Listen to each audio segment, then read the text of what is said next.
We think natural movement is an important thing. We think it's a natural thing. We think everyone should be doing it, but maybe not. Maybe you're not ready to do what's natural. Let's find out on today's episode of the Movement, the podcast for people who want to know the truth about what it takes to, well, have a happy, healthy, strong body, starting with the feet first, because those things are your foundation, where we look at the mythology, the propaganda, sometimes the outright lies about what it takes to run, to walk, to dance, to hike, to do CrossFit or yoga or lift or whatever it is you like to do enjoyably, healthily, efficiently. I am Stephen Sashen from ZeroShoes.com. I'm your host, and you know the drill. We're all about trying to make natural movement the obvious, better, healthy choice, the way natural food currently is. And it is a movement. And because it's a movement, that means you're involved. So if you want to be involved and spread the word, something you're going to put on a bagel, some spread. That's right. Spread the word. Spread the thing on the bagel and then say some right. words. You know what to do. Come to www.jointhemovement.com, where you'll find previous episodes and all the ways that you can share and like and review and thumbs up on YouTube and all the things you know how to do. If you want to be part of the tribe, please subscribe. And what else did I want to say about that? Normally, you see me wearing a Zero Shoes t-shirt. Today, because it's freezing cold, I'm wearing my Frozen Dead Guys Day t-shirt. If you get a chance to find the movie Grandpa's Still in the Tough Shed. It is a hysterical movie about Boulder, Colorado, the area around here, and a Norwegian immigrant who started his own do-it-yourself cryogenic business. And was in the tough shed. Anyway, we're here with Skyler Tanner. Skyler, welcome. How are you, man? I'm doing great, man. Just living Awesome. the dream. Well, people hooked us up and said, if we're talking about natural movement, you are someone I need to talk to. We've had no conversation basically prior to this, which is my favorite way to do it. Let's jump in. So, and I don't ask people for intros so that I can do their intros because that's always boring as crap. So who the hell are you and what are you doing here? So I think the reason I'm here is because in 2011, we were both at the first Paleo FX conference, and you told a great story about the only time you were in a fist fight and how it was the most ape-like thing possible, how this guy came at you like hands up. No, his hands up. No, it was better. He was lifting his shirt up. It was like, ugh. Oh, that's right. It was like it looked like it was something out of a David Attenborough flick. It was and the moment he like hit you and he was like, all right, let's go drink a beer. It was like that was it. That was the end. Yeah, crazy. Yeah. No, as he's running towards me, this is in Atlantic City. I was doing stand-up comedy at the time on my way home from a gig, and it was just like. It just seemed like this weird predestined thing where all I had to do is let him punch me once and get it over with and we'd be done. And that's exactly what happened. It was the strangest thing I've ever experienced. So I don't know if I would call that being in a fight because I didn't do anything. Right. But I was part of a fight, I guess. Part of a fight. I was fight adjacent. I was fight adjacent. so and then you at the time you had just the sandals and they were the at home sandals and you had the beads. You were running all the beads up and down. And so it was just a great kind of almost open conversation. We're talking about we were thrown together on a panel and it worked really well. Yeah, but we didn't have this conversation. And the panel discussion about natural movement was really entertaining because at one point I remember saying, everyone's talking about all the different things about natural movement. And I said, and I remember actually we kind of bonded over this. I said, look, let's, not mince words or let's call a spade a spade. We can't do what human beings evolved doing. We're not walking down to the river and collecting rocks to build a house. We're not walking for 25 miles to get our meal once every other day, maybe. We're not, we're just not doing those activities. And you can't really fake it. It's sort of like as a sprinter, I get out on the track, I run as hard as I can. And, maybe I'm a little sore the next day. But if I'm in a race, I run for 10 to 12 seconds and I am toast for a week. So there's a whole different sort of biological thing going on when you've got different biology going on the way people did when they were either running to catch food or running away from being food. Right. And so, you can do all the functional movement you want. It's not the same as doing any of those things. And that kind of put a crimp in the conversation for a little while. But I remember you kind of going, yeah. Well, it's true. I mean, all of this is, kind of what we were talking about with fun. It's so fun because I orient my life around these. These are clues at the end of the day, and we're trying to do a clue-based proxy of what we were forced to do in the past just to survive. Right. On the idea that the things that are killing us now were not prevalent, or at least not based on if we triangulate on extant hunter-gatherer groups, are not prevalent in what we do. So how do they move? How do they behave? What do they eat? And that clue is it's almost like quoting, chapter and verse for a lot of people. It's like, well, they did this thing. Yeah. They climbed the tree. They did this, and that's what we must do. And They only use their left arm. the left. That's right. That's right. We what was what's the spear like lever increasing tool? Yeah. The Addle. There you go. And so if that's the case, then we should all ride bulls, because if you look at the Cro-Magnon and the brake marks in these skeletons resembles that of rodeo riders. Like if you're trying as a group to bring down a large herd animal, somebody's getting thrown off and somebody's getting broken real bad. So you're also then suggesting that some of our Neanderthal ancestors were dressed as clowns running around and jumping into barrels. Right, yeah, that's right. They right after they carved the wheel, they carved the barrel. Now. There you go, right there. There's your punchline. After they carved the wheel. So my background, I'm a clinical exercise physiologist by training. I mean, I'm a gym owner by trade. I've been in this business for 21 years, and I certainly, if you want street cred, like I said, first Paleo FX, first Ancestral Health Symposium, which, I don't know how much that and 350 will buy me a cup of coffee. But it's more. You're optimistic. I'm optimistic. I think it would get you the ability to walk into a coffee shop and smell the coffee. I don't know what I'm gonna. Who there in Boulder? They have the Boilermaker because of the altitude. It's gonna drive me crazy. You're boiling coffee at like 200 degrees there, right? It's not. Yeah. Right. It's driving me crazy because it's great. It's all of these halogen bulbs with the cool flask, and they drop in 2 ice cubes at the end and dump in your cup. It's driving me crazy, but it's a great. I'm not a coffee drinker, so I don't know it, except that I know of it. Yeah, that's right. It's a great visual. Anyway, I have a cousin who lives in Boulder, so I'm sorry. She's sorry too. Are you able to have a conversation without the use of the word chakra? Yes, I am actually. There's a running. Well, so my other cousin who used to live in Boulder and could not have the chakra conversation without chakra. Now she's somewhere off the grid in the Front Range, as you do. As one does. Yes. As one does. It's just inevitable. I mean, when you move to Boulder, you're required by law within 60 days to either get a Subaru or a Golden Retriever. Labrador will get you a warning. Any sort of doodle now, actually, you get a bonus. You get a bonus, right? you can't have the purebred. You gotta have the mix. Yeah. So anyway, but the point is that so coming from this, kind of from the rehab side, but also working with real people side, I'm certainly inspired by the videos of people, often single, in the Pacific Northwest, in the wilderness, running around and having, just having a great time climbing trees, diving in the water, pushing, it gives me a good feeling to see that. It's like when I'm trail running in the Greenbelt here in Austin, it's, if somebody got a high def 4K camera on me, I could sell the same thing. Right. But I think what ends up happening is that the populace at large is pretty sick, even those of us interested in natural movement and kind of curious about asking these next questions. Where can we go? Can we, I see I'm movement deficient in my life, and what's the next step? And I think about this from a foundational perspective of, do these people even have enough body awareness, which they'll get with natural movement, just like Zero Shoes. The whole point is, your feet are incredibly sensitive, but they shouldn't be painfully sensitive. They're just that desensitized.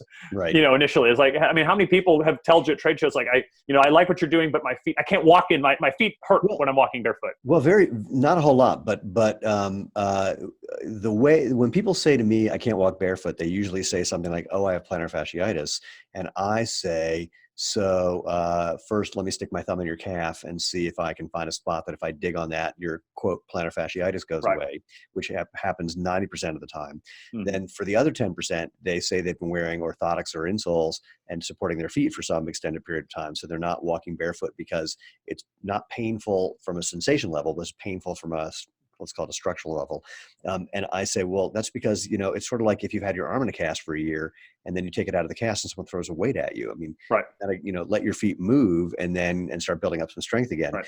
But to your point though, I vividly remember when I first started going barefoot primarily, which is now about 12 years ago, it did feel like I was just overstimulating my brain. It didn't feel like my feet were doing too much. It literally felt like my brain was getting overloaded. And since your brain's primary function is to actually weed out information because there's way more coming in than we have any ability to process. It just felt like that was going on. So I see that with people where at first it's just too much. And then it's not like then people have the mistaken idea that what happens over time is their feet get less sensitive. It's just what happens, I think, and you can tell me what your take is. It seems that your brain just gets better at weeding out the information you don't need and just paying attention to the sensational information that you do need. It's useful. Yeah, I think that it's actually funny because the first time I ever ran like a barefoot like 5-miler, it was because it was raining. I was wearing why am I forgetting the name of the non-padded version of your sandal that has the straps. Oh, the Warache style sandal. Yeah. Not the Warache, the one that's more like the why am I forgetting? Like the Z-Trek. Z-Trek. It was wearing a Z-Trek and it was starting to rain. It was starting to rain, so my foot was starting to slip around on the top of the. So I was like, I'm gonna hurt myself. So I took them off and ran this 5-miler. You know, it was like a turkey trot, and my feet were fine, right? You know, because I'd been barefoot for all of my life. I was that weirdo who used to go to college, like even in Phoenix, barefoot with the moccasins. You know, so that when it got too hot, I put them on. So I have a long history of training barefoot. So I have a foundation of loading my feet in an unshod or unsupported way. And what do we do anyway when we tell people moving into barefootedness is either we're telling them to do it walking or just standing. Right. Often recommending things like, you know, your feet might have tight spots that you didn't realize, using a little bit of lacrosse ball or tennis ball work. That like rocky pebble platform that y'all sold for a while, or that compression kind of balance thing, that the deeper muscles of the foot. So there's often this idea of needing a little bit of prehab just to get us back up to baseline. So let's pause there because I want to do two things. First, we're already kind of jumping into what I was teasing at the beginning, which is, you know, are people ready for natural? Which seems like a crazy thing, but it's an interesting thing to investigate, and we can talk about that from. I'll mention what Irene, not argument, but an ongoing conversation that I have with Irene Davis about this, or with, anyway. But before we jump there, I want to put you on the spot a bit, since this is the movement podcast. We like to share a movement thing for people to do, whether if they're in their car, maybe they can do it, maybe not, maybe they have to wait to go home. If they're out in public, you know, hopefully they can do it and be embarrassed and we get video of that. But whatever you can think of. Can you think of some movementy something thing to share with human beings? Yeah, absolutely. So one of the things I talk about what we do here at Smart Strength is I talk about evidence-based resistance training, and we talk about joint-friendly fitness. And what do we even mean by that? Is that what the hell do you mean by that? What the hell do I mean by that? Well, 90 to 95% of surgeries, orthopedic surgeries, are routine because we don't have to because we operate the same way. My biceps tendon is basically in the same place as your bicep tendon. Bends my arm the same way. Had mine moved. Not yours is moved. Yeah. I'm sorry to hear that. I believe it. Yeah. But the point being is that your arm isn't bending backwards with different anatomy. As a human being, things are generally the same. And so if you know that, the reason why surgeries can be about 95% routine is because we know where the poor positions are. We know where the ligaments bind. We know where the tendons rub. We know where the tissues compress or impinge. So one of the things I tell everybody is a great example, a visual of this active insufficiency kind of thing going on. This is a classic martial arts joint lock, which is, you know, Brazilian jiu-jitsu takes a full advantage of poor biomechanical positions. Right. What you often see in a gym, though, is that people, because you feel something in these poor biomechanical positions, they do these exercises because feel is a compelling argument. Even if that feeling is just because it's a poor position, not because you're working more. So a classic joint lock is the wrist joint lock, right? So the flexor muscles, or the grippy muscles right here, they also move your wrist into flexion. But as long as you're holding a fist, the muscles on the backside, which come around over the top, they are stretched out over the wrist. It's like a giant crane. So the only way you're getting the full anatomical flexion is to open your hand, to let it drop all the way down. Oh, interesting. And you can't hold a fully closed fist. It's a classic joint lock. If someone's got you, they will try to do this to break, or it's oftentimes in Krav Maga or self-defense stuff. If somebody comes at you with a knife, they're always trying to do this to open the hand because you can't hold it shut because of the biomechanics of the wrist. And so the second order question you ask then is, knowing these poor joint positions, can we avoid them if we're trying to load muscle tissue? Or even second to that, if we are training to make ourselves robust, knowing that we're going to get hurt in real life. We can give Right. ourselves injury resistance. Right. Can we avoid those positions in our training, accepting the risks of the real world? Well, I want to back up just to do this wrist thing, because this is a really Yeah. interesting thing. It's Yeah. like, hold It's your classic. arm.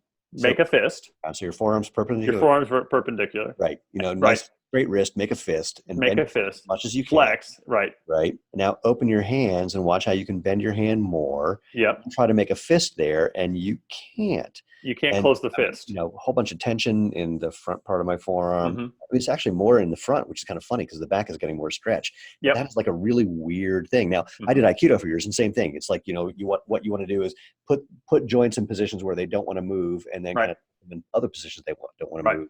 So you're immobilizing someone in kind of 2 dimensions. I have a funny story of being in New York City at a concert in Central Park, and things were kind of muddy, and we had our blanket down, and people were like walking all over our stuff. It's like, look, if you're going to walk over our blanket, take off your shoes. And some big guy just starts walking over our blanket in his muddy shoes. And I just reach up, I'm sitting on the ground, and I'm not a very big guy. I just reach up and I grab his wrist in one of these ways that you do this in Aikido, and I start turning his hand and his wrist and bringing him slowly down to the ground with one thumb. And he's looking at me with this look that was kind of 2 things, like, hey, I would kill you if you were standing up, and how are you doing that? Yes, yeah. And I felt kind of bad about it. Just like, but I was trying to make a point, like, just take off your damn shoes, no big deal. Yeah. But yeah, it's amazing, and especially those extreme positions, like in the hand and the wrist, how quickly we respond to being in a bad position by going, whoa, whoa, whoa, stop that, or how wrong it feels when we're in one of those positions. I had pardon me again, a quick aside. We were taking some photos to promote the Speed Force in a catalog, and I found this cool bush to jump in front of to get this really cool look. And the bush was right in front of a sewer drain, and I had to run up to jump on the sewer drain.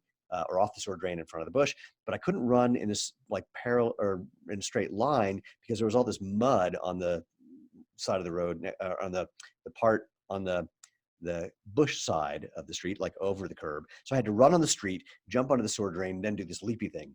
And after 10 times of doing it right, the last time I caught my foot in some weird ass way, and when I kind of rolled onto the ground, my foot felt really peculiar. Like, is it wet? I mean, am I bleeding or something? And I looked down, I didn't see any blood on my shoe. And it's like, the hell's going on? And I take off my shoe, and my 4th toe doesn't have the pad of the toe on the ground. It's pointing up in the air. It had dislocated and spun around 180 degrees.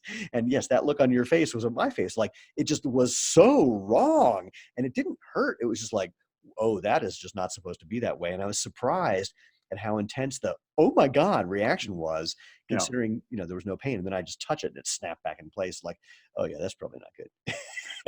And the pain probably came later. Like, your brain's almost going like, I don't know what the hell happened there. Pain. Don't touch it. Well, no, it actually never really hurt. Wow. I get to the doctor and he said, well, I'm not going to bother taking an x-ray, because if you broke it, we do the same thing if you just dislocated it, which is just tape it up to the toe next to you. So just, tape it up, leave it around for a couple of weeks, you'll be fine. And it's exactly what happened. But just again, just like the effect of something at the extreme ends of our body just gives us so much information. But anyway, so all right, so there's the one movement thing. So keep going about this whole phenomenon of joints in the wrong position.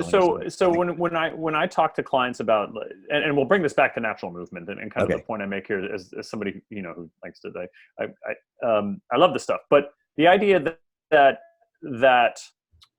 cyanide is natural, poison ivy is natural. Lots of things are natural, and the question is whether or not they are helpful to us. And the opposite question, or the backwards question, is, can something that is semi-constructed help us to live more naturally? I mean, yeah, obviously. I mean that, or at least what we want from the natural living. Like, I don't want necessarily to sleep outside all the time. I don't necessarily want to crush things with rocks. I want the things that came as a secondary consequence of that. Natural foods, let's face facts. forest bathing, running around in a loincloth. Only because we're in Austin, man. They allow that. They allow that, man. It's cool. It's fine. I love lots of things of modernity. So we want the consequence that the natural movement gives us. And so my whole thing when I'm working with people, I tell them is like, I want you to go get hurt doing things you value, things you'd rather be doing, but you shouldn't be getting hurt in here. And so I want to support people who are taking initiative to get themselves healthier, whether it's material I'm putting out or something like this, and that idea that sometimes something a little constructed to help build up your foundation can help more quickly get you to the thing you'd rather be doing, which is spending more time on your feet without pain and living in the world. So two things. Thing number one, I'll preface thing number two, which is let's talk about things they could do. But first, I want you to give an example of something where people are putting a joint in the wrong position or doing something out of whack that they think is good because they're getting the unpleasant sensations that are giving them the wrong information, et cetera. Sure. So every human being on planet Earth is a function of kind of actually the way, I wish I could give you this for show notes. I could probably find it. The way in which we became throwing creatures, this winding up of our pec over our shoulder, winding up to snap as a giant rubber band across our body. That over time comes as a function of changing of the orientation of our shoulder. Our shoulder joints face much more forward, while we still maintain the ability to hang, obviously, and to brachiate. Our shoulder joints compared to our ape cousins are not, their shoulder joints, the actual surface of the glenoid fossa. I'm sorry, that's not the right joint, but the shoulder joint itself is pointing up. It's more vertically oriented. So they have this large gap of non-impinged tissue going overhead. And so what happens is, yes, we can brachiate, yes, we can hang, but one of the interesting consequences, every human being on planet Earth, once their shoulder gets to 90 degrees of flexion going overhead, like reaching up, is impinged. That is to say, we are crushing the supraspinatus tendon and some other smaller tissues underneath your AC joint. Everyone is. And that is actually like a crowbar now, because once you go above that, you can feel your collarbone tilting up and some of the muscles of your ribs pulling your shoulder blade forward to go overhead. Mm-hmm.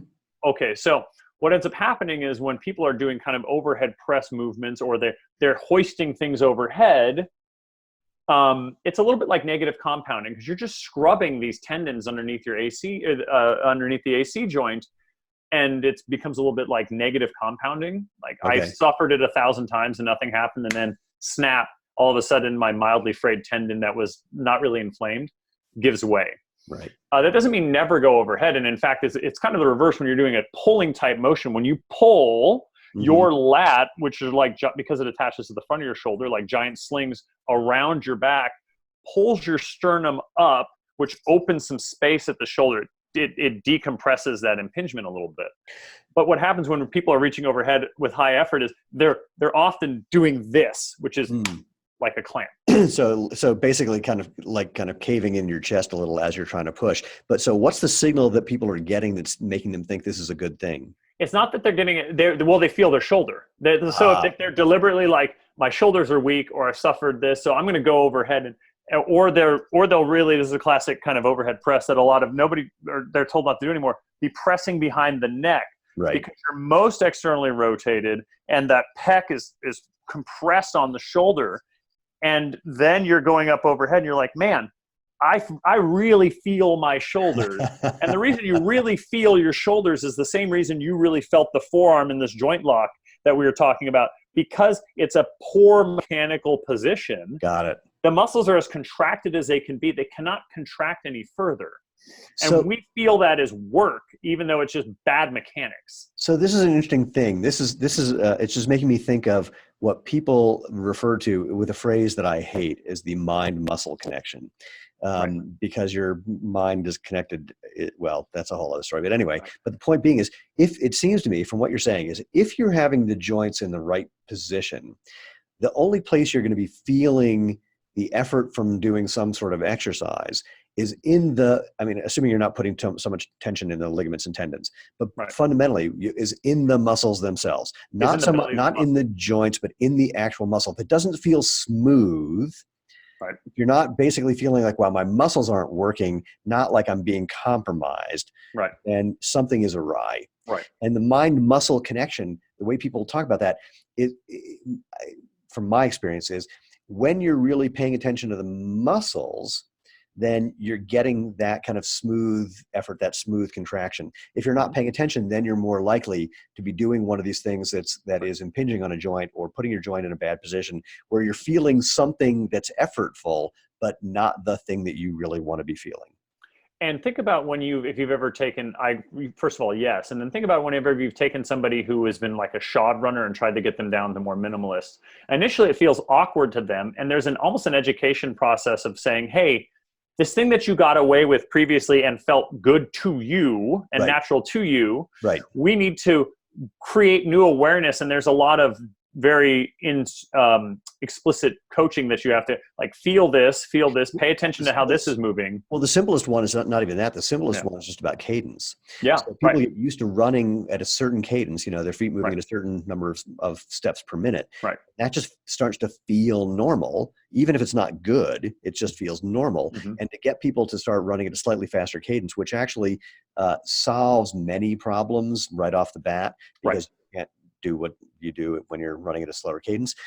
It just feels wrong for a while. And it, quote, feeling wrong is just a neurological phenomenon. It's like, it's just breaking out of a neural habit, and laying down new neural pathways feels, quote, wrong or awkward.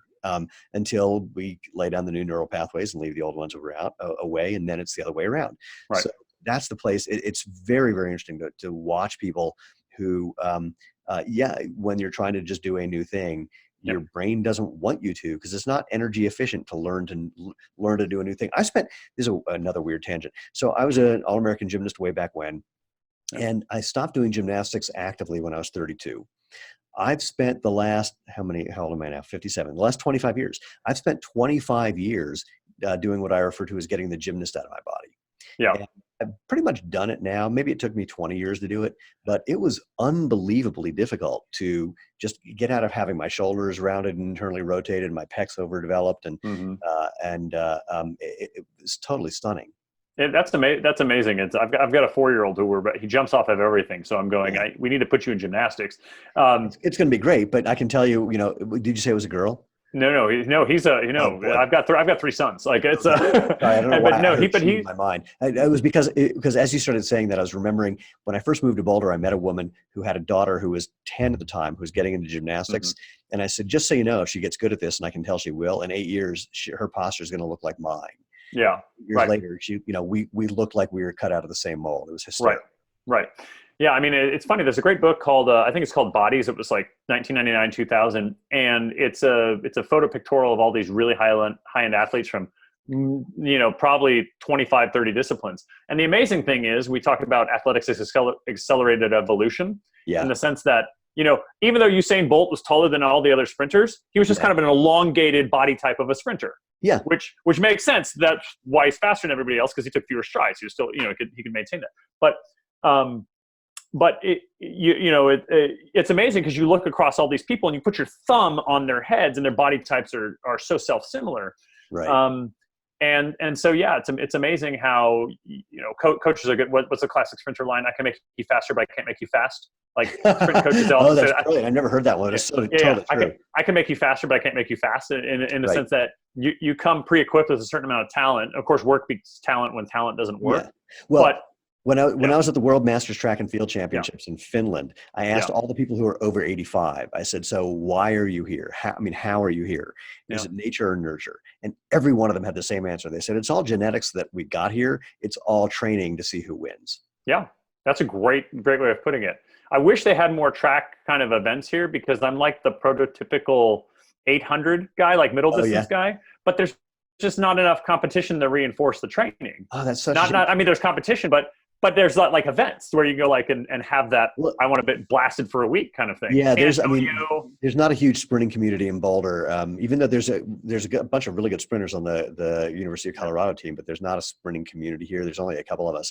But it's so funny. I was in Austin this past weekend, and I met Nick Simmons, who's a former 800-meter Olympian, and he's run gum guy. And Nick is trying to turn himself into a 100-meter guy.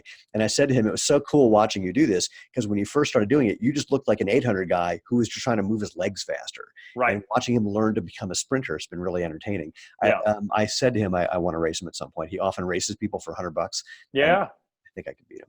That's a shout out to you, Nick. Let's do it.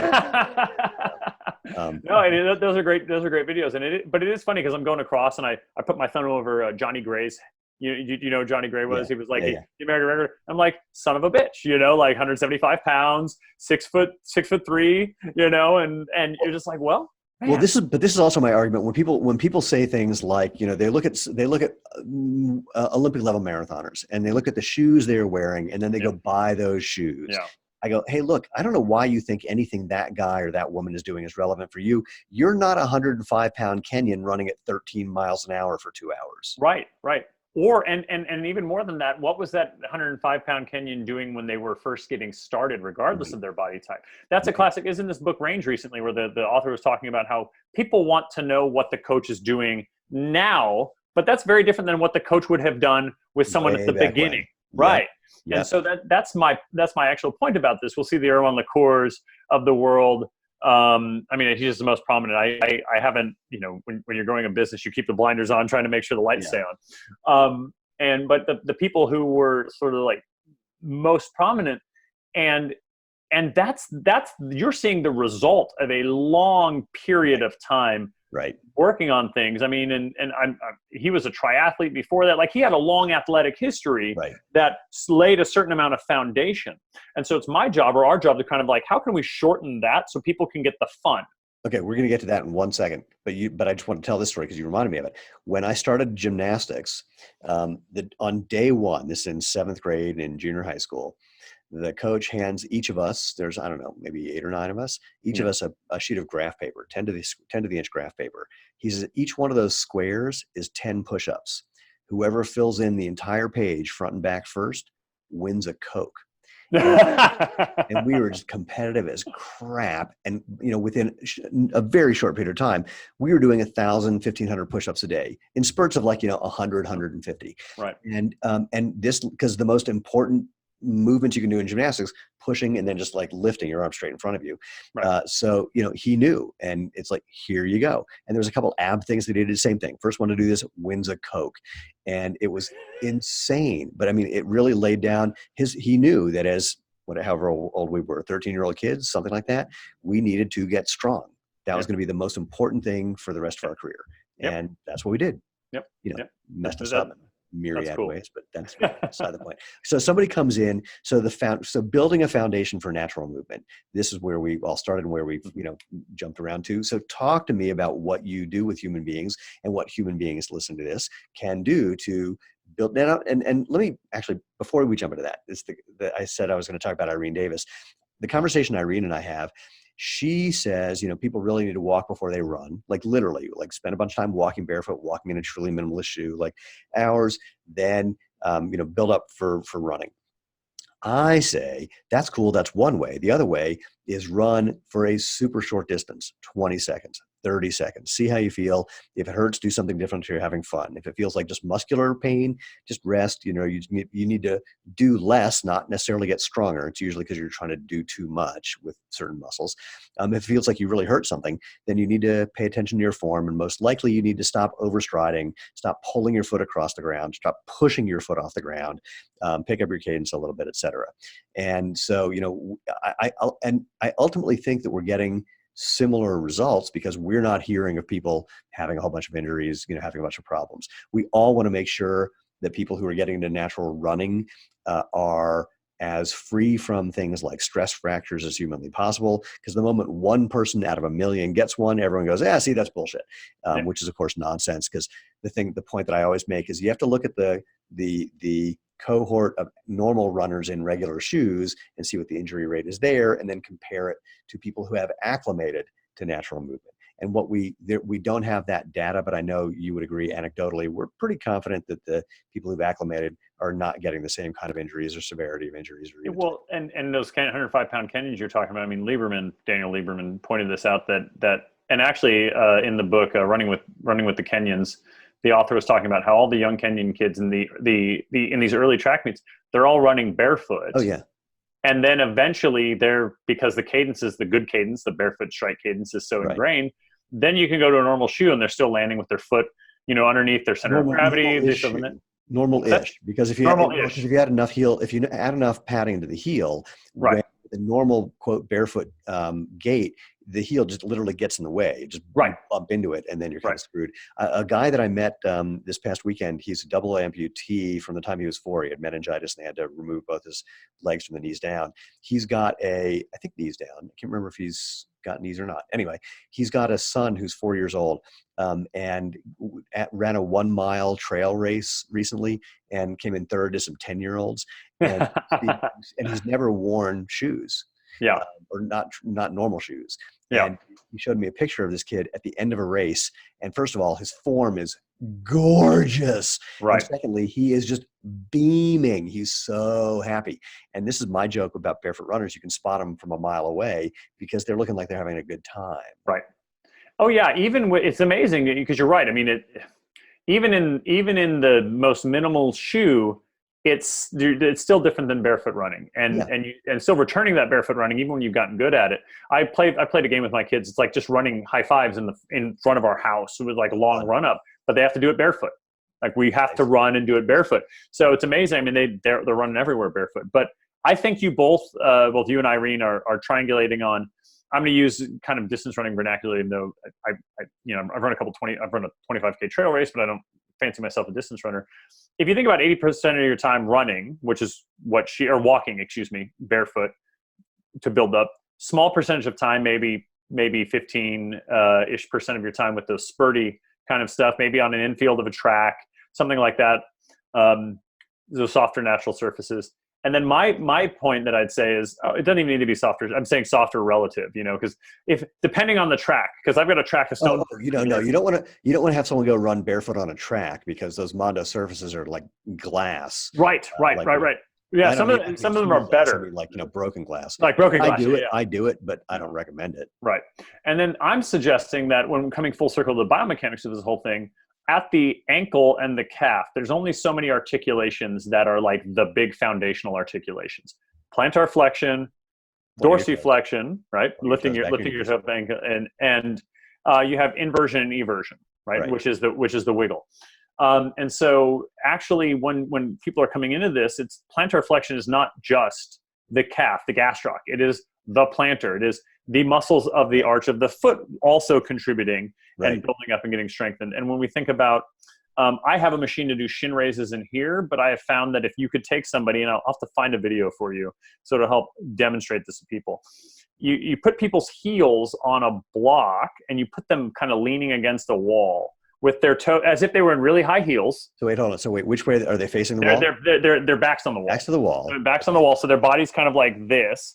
And their foot is down like this. Wait, I'm gonna paint this for people who aren't able to watch. So your back's to the wall. You're how far away from the wall? I mean, maybe as I'm walking away here, if you put your whole foot to the wall and then stepped forward maybe half of the length of your foot and put a block under your heels. Okay. And then you lean back on the wall. So now you've got a little bit of a moment arm there. And then when you're going to use your heel as the fulcrum, and if you lift your foot to use the shin musculature, and the anterior musculature of your ankle, you slide up the wall slightly. You have a little bit of resistance in your shirt. Wait, hold on. Up the wall here. Wait, I'm going to do this. Yeah. You got to have to find put something under you can even do it. You can do it barefoot, but if you had something under your heel, you give more range of motion. Yeah. Hold on. Here, I literally do it with a 2x4. I'm going to take a shoe and step on the shoe. There. So you got to have about a half of your foot length, a half to 1 foot length. And then lift hard and hold it at the top. You can feel your shin going. Yeah. It's subtle. It's subtle, but if we talk about stress fractures, plantar fasciitis, or even if we're some people during that transition period, if maybe they've been prone to shin splints, right? The strengthening of the shin muscle it would be helpful to just how can we speed up this whole process? How can we make those articulations stronger? Because those are the foundational articulations that support the dynamic movements that you're going to be encountering in the real world. Got it. Yeah. So that's a really good one. I mean, what do you recommend for people doing that? I mean, people are going to want to know, how many sets, how many reps? How many reps? I focus on quality. I would actually try to now this is challenging because what I want to try to say is I'm going to give people time and say start by doing this for controlled repetitions for a minute and then adding time rather than saying get 8 sloppy repetitions. Well, and so let's back up to our whole thing about quote mind-muscle connection and doing things naturally. So if you want people to be paying attention to the good feeling, the right Yeah. feeling, if you will, Hmm. what would you be cueing them to pay attention to so that over Sure. time they know when things have broken down and it's time to stop? Okay. Okay. So the muscle, the actual in that dorsiflexion kind of sliding up the wall, the muscle belly it becomes basically connective tissue tendon up near the tibial plateau, which if you just run, if you touch your kneecap and then slide down maybe an inch and a half, it dips a little Yep. bit and then it Yep. becomes that bone. You feel it pop up. Yep. That's the tibial plateau that you've just run your fingers across. You shouldn't feel the effort there. In the middle of your calf, off to the outside of the leg, you'll feel the flesh, the muscle belly of the I felt shin. that. That's where you should be feeling it. Yeah. That is where the work is being done. You will feel a little tension on the front side. And as you get more aware of what's going on, you'll actually feel the muscles on the top of the foot that are lifting the toes. And there is some, because I have a large cohort of older population, there's some evidence to demonstrate that people's gait improves when you strengthen their shin muscle. It's a little chicken or the egg. And why would it improve? Why would their stride increase? Because the reflex of lifting their foot through the gait cycle, it gets out of the way. So do they start dragging their feet because they're weak, or do they start shortening their stride because their foot starts to drag? I love that you pointed this out. It's something that I've noticed is every now and then, especially with our sandals, someone will say, hey, wait, do I have one handy? It's too far away. They'll say, hey, the sandal is floppy. And I hold it up. I go, no, it doesn't. It doesn't flop on its own. It doesn't flex in the wrong way on its own. What's happening is you're dragging your toes because you're not getting, and it's not that you're not lifting your toes. I don't say it that way, but you're not positioning yourself where you get the reflex that your toes naturally lift as they come underneath your body. So you are, one way of describing it would be dragging your toes, but you just described why that's happening in a way that I hadn't thought of before. It's brilliant. Yeah. And it was totally accidental. It was one of these things where I had an older woman who was, she was going to go on a pretty aggressive hike in either Peru or somewhere in South America. So I was going to bolster her. I was just like, okay, well, what can I do to make sure that you've got some armor? And she came back to me after a little while. She's like, I'm walking better all of the time, Interesting. And I started digging into the literature and I kind of put this together, and I don't have an answer, but that seems to be, there's a lot of literature on kind of asking, okay, is it the tibial dorsiflexors that are weakening that result in this shortening of the stride? Or is a shortening of the stride due to propulsion, or is a shortening of the stride due to this drag as a result of this reflex not being as strong to get the foot out of the way during the middle of the swing phase? What's funny, because you would think, and I've played with this as I've been walking, you would think that as your foot's about to come off the ground, where your toes are pushing into the ground, that the reflex would be, or the natural thing would be, that as your foot comes off the ground, your foot points more, you plantar flex more because it's already heading in that direction, you're already putting force in that direction. But the reality is the exact opposite. The moment your foot comes off the ground, it pulls back, it dorsiflexes back towards your knee in a way that obviously makes sense. It's why we can walk, but it's one of those things that's seemingly counterintuitive when you're doing it. It's like, you watch it happen. You should, but it's like, God, that seems odd, because anywhere else, if I was pushing and then got rid of the force, I'd keep going in that same direction. But in this case, it's doing the exact opposite.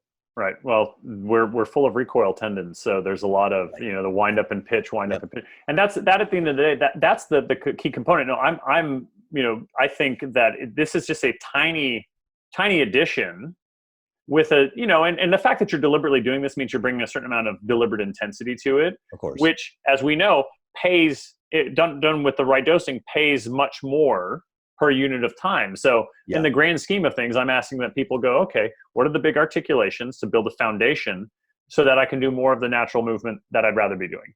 And it's a few minutes. And actually, this is the problem, is that most people, you look at studies of like active 80-year-olds who garden and are otherwise active, and then like 80-year-old resistance trainers.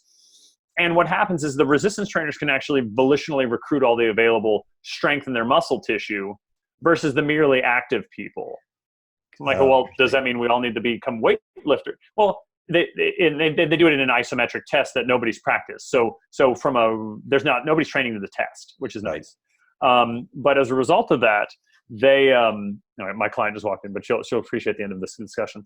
But as a result of this is that the being active is the whole point. We want that. But if we can add a little bit of resistance training to get those fast twitch fibers in the ankle, which are your immediate stabilizers, your subconscious, signal goes to the spine, goes right back to the foot, stronger. It's just a little dose. you're Yeah. going to have a lot more fun. Oh no, it's true, and yeah, we should have opened with that against the wall exercise. It's interesting because this is something that Sarah Ridge at BYU, who I talked to, her research was that just walking in a minimalist shoe gives you the same strengthening benefits as just doing a dedicated foot strengthening program. They Mm-hmm. didn't think to have a cohort doing strengthening plus just walking. Right.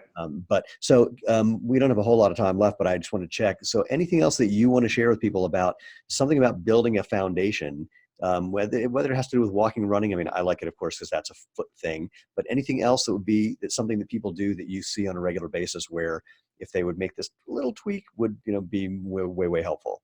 Yeah. So, often planking or plank-like motions, crawling type motions get thrown around in the natural movement world. And if I can encourage anybody to do anything in a plank type motion, is plank should not be a passive exercise. What people should be doing when they're down in that position is attempting to pull their shoulders down towards their hips as far as possible, and simultaneously tilt their pubic bone up towards their sternum. Mm-hmm. If you imagine that kind of crunch on the ground shape and flipped it around, Right. Gravity's trying to pull your belly button to the floor. So what often happens is people are hyperextending their spine and complaining about how much they feel their back.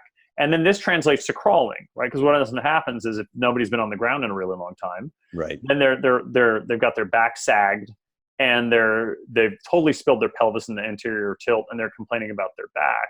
Well, the fix to that is actually not to just try to suck in your belly button, but to actually mildly flex your spine against gravity by creating tension in your stomach. It's something that there are a number of people who've talked about this, and it's really true how most people think of a plank. I don't know how to describe it, but that the real value of doing it is basically creating tension through your entire body.